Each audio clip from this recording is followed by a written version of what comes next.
Today we are going to be as cheap as possible on a new sound system for my new truck. Way back in the day when I was a fledgling little broke boy, I was obsessed with sound. Might be the Puerto Rican in me. I just loved to have a big subwoofer for my cars. But I went a little bit browse on one of my favorite websites, eBay, and things are out there are pretty cheap.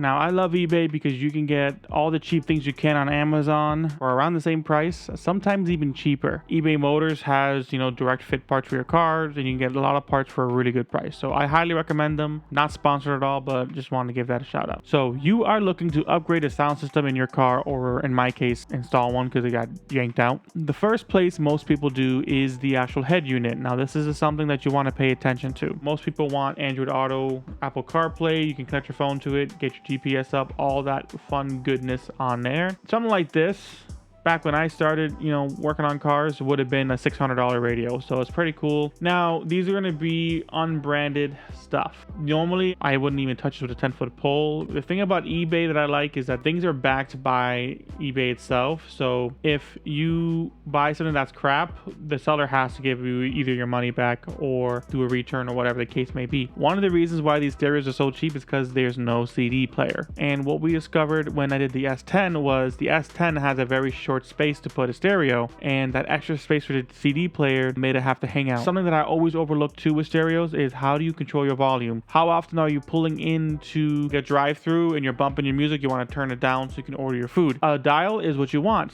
Some of these stereos, if you look, have buttons, and this drives me crazy when I'm trying to lower or raise my volume when it comes to getting like a size on your stereo. Doubled in is the way to go, but your car has to be able to fit that. The way you're gonna find out is to find an install kit for your car. They just have some brackets that will fit into the stock stereo. Sometimes you'll even come with these little adapter clips, so you just plug right into the factory radio. So on one end, it goes right into the factory radio, and it's the easiest thing to install on the stereo side because these wire colors are all standardized. Most times it's just color matching the wires, butt connector them if you want a butt connector, or solder if you want to solder. For those of you very loyal broke boys that watch my stereo install on the S10 and you check the comment section, I got so much flack for cutting up the factory wiring harness when there are these adapter kits that work perfectly fine. If you can find them, make them work, and it's cheap enough, go ahead and do it. In my case, I bought a kit and the adapter just wasn't even close. I wanted to get it done for the weekend, so I hacked it. The only way I do a single over a double is if you're getting a flip-up unit, because they're a little bit stealthier. Some people like the look of not having a screen all the time. And then also, if you're living in the ghetto like I used to, having a big flashy screen like that is a great way to have some broken glass and a missing stereo.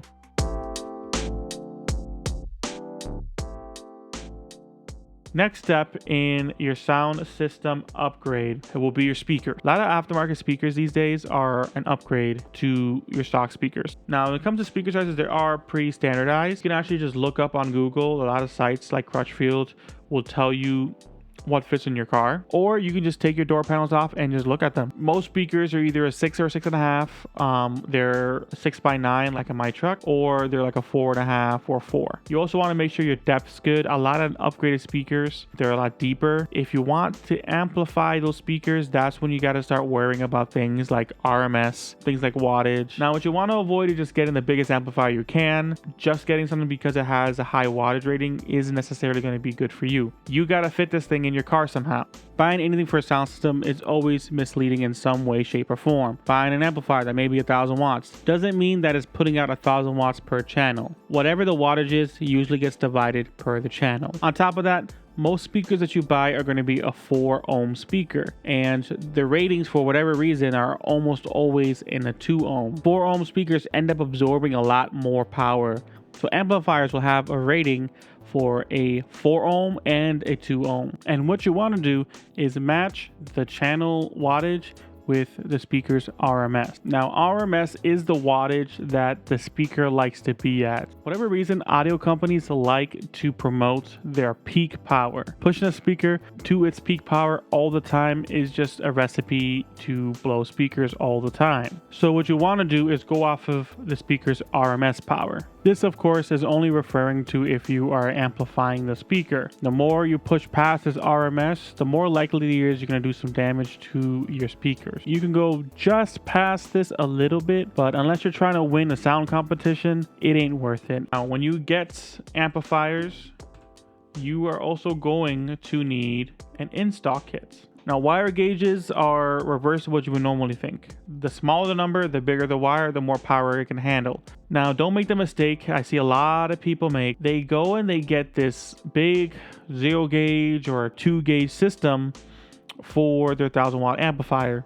Not really needed. I mean, 4 is about as much as you need unless you get to like competition level stuff. 4 gauge wire is hundreds of amps worth of wire. Some people will say going to the bigger wire helps with noise. It'll help with heat and that kind of stuff, but I'm running 4 gauge wire on 40-mile-an-hour golf carts. 4 gauge is perfectly fine for most amplifiers. Also, when you go to install an amplifier, it's a good idea to replace the speaker wire in your car. The manufacturers, they are putting like some 20 gauge wire because they're not expecting more than 15 amps to go to these speakers. 14 gauge is more than you need for anything. Now, for installing this, I'm gonna have a separate video.